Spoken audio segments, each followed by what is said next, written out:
জনসম্মুখে এলেন নেপালের ক্ষমতাচ্যুত প্রধানমন্ত্রী ওলি, বললেন পালাবেন না। নেপালে ক্ষমতাচ্যুত প্রধানমন্ত্রী কেপি শর্মা ওলি জনসম্মুখে এসেছেন। রাজধানী কাঠমান্ডুর ভক্তপুর জেলার গুন্ডু এলাকায় দলীয় যুব শাখার এক সমাবেশে তিনি ঘোষণা দেন, বর্তমান সরকারের হাতে দেশ ছেড়ে তিনি কোনোভাবেই পালাবেন না।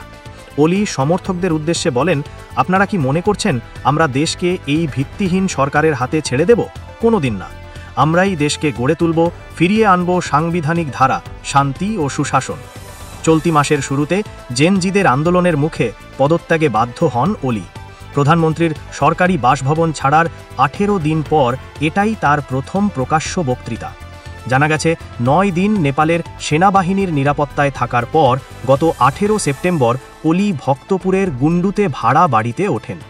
এর আগে 9 সেপ্টেম্বর আন্দোলনকারীরা বালকোটে তার ব্যক্তিগত বাসভবন পুড়িয়ে দেয়। ওলি তার বক্তৃতায় বর্তমান প্রধানমন্ত্রী সুশীলা কার্কির নেতৃত্বাধীন সরকারকে জনসমর্থনহীন সরকার আখ্যা দেন। তিনি অভিযোগ করেন, জনগণের ভোটে নয়, বরং লুটপাট, ভাঙচুর আর অগ্নিসংযোগের মাধ্যমে এই সরকার গঠিত হয়েছে। এ সময় ওলি দাবি করেন, তিনি কোনো ষড়যন্ত্রে যুক্ত ছিলেন না, বরং আন্দোলনের সময় প্রশাসন ও নিরাপত্তা বাহিনীকে যে নির্দেশনা দিয়েছিলেন তার রেকর্ডিং প্রকাশের চ্যালেঞ্জও ছুড়ে দেন তিনি।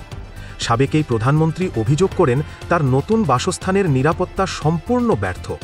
তিনি জানান, সামাজিক মাধ্যমে বারবার তার ভাড়া বাড়ি আক্রমণের ডাক দেওয়া হলেও শুধু বসে বসে তা দেখছে। নেপালের রাজনীতিতে নতুন ওলি আবারও তার অবস্থান স্পষ্ট করলেন।